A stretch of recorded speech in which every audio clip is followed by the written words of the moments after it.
దోపిడీ రాష్ట్రం అతలాకుతలం అంటూ చంద్రబాబు అండ్ గ్యాంగ్పై వైఎస్ఆర్సీపీ అధ్యక్షుడు జగన్ మండిపాటు. సంపద సృష్టించి సంక్షేమ పథకాలు అమలు చేస్తానని ఎన్నికల ముందు డైలాగులు. అధికారంలోకి వచ్చిన ఏడాదిలోనే పూర్తిగా దిగజారిపోయిన రాష్ట్ర ఆర్థిక పరిస్థితి. వైఎస్ఆర్సీపీ 5 ఏళ్లలో చేసిన రుణంలో ఒక్క ఏడాదిలోనే బాబు 41% అప్పు.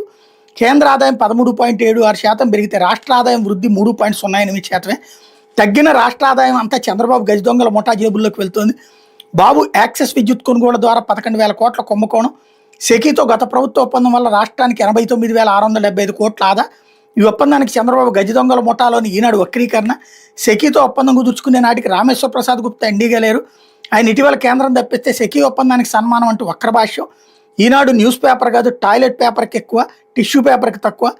అమరావతి కుంభకోణాల ఖజానా, ధరలు పెంచి దోచుకోవడమే బాబు విధానం అంటూ హైలైట్ చేసుకొచ్చారు. లేకపోతే బరి తెగించి హద్దులన్నీ దాటుతోంది. ఈడీ తీర్పును తూర్పారబట్టిన సర్వోన్నత న్యాయస్థానం. సమాఖ్య పాలనా భావనను ఈడీ కాలరాస్తోంది.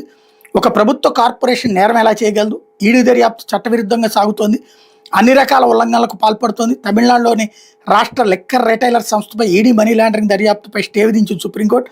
స్వాగతించిన తమిళనాడు ప్రభుత్వం. ఎప్పటికైనా ఈడీ దుర్వినియోగాన్ని బీజేపీ మానుకోవాలని హితవు. ఈడీ రాష్ట్రాల హక్కులకు అన్యాయంగా బలవంతంగా లాక్కుంటుందని తమిళనాడు సర్కార్. సోదాలు జప్తులకు చట్టబద్ధత ఉందని నిలదీత అన్నటువంటి వార్తని హైలైట్ చేశారు. వీటితో కొత్త ఉద్యోగాలు దేవుడెరుగు, ఉన్నవి ఊష్టింగా. రాష్ట్ర వ్యాప్తంగా వేలాది మందిని తొలగించేందుకు చంద్రబాబు పవన్ కుట్ర. మమ్మల్ని తొలగిస్తే పెద్ద ఎత్తున ఉద్యమిస్తాం. రాష్ట్రంలోని వివిధ ప్రాంతాల్లో ఎండిఓ ఆపరేటర్లు నిరసన గలం అన్నటువంటి వార్తని హైలైట్ చేశారు. ఇకపోతే తిరుమలలో మరో అపచారం. కళ్యాణ వేదిక వద్ద నమాజ్ చేసిన వ్యక్తి షాకు గురైన శ్రీవారి భక్తులు. టీటీడీ వైఫల్యంపై తీవ్ర ఆగ్రహం. వరుసగా ఇన్ని ఘటనలు జరుగుతుంటే ఏం చేస్తున్నారంటూ మండిపాటు. నిందితుడు తమిళనాడు వాహనంలో వచ్చినట్టు గుర్తింపు.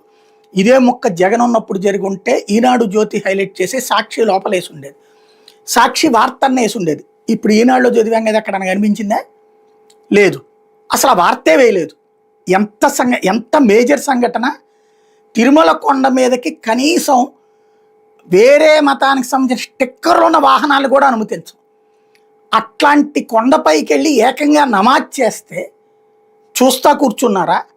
ఏం జరుగుతోంది అసలు? ఆధ్యాత్మిక క్షేత్రాన్ని అవమానించడానికి పదే పదే జరుగుతున్నటువంటి కుట్రలకి ఎందుకు ఇట్లాగా చూస్తా కూర్చున్నటువంటి పరిస్థితి ఉంది? అదే అర్థం కానటువంటి పరిస్థితి.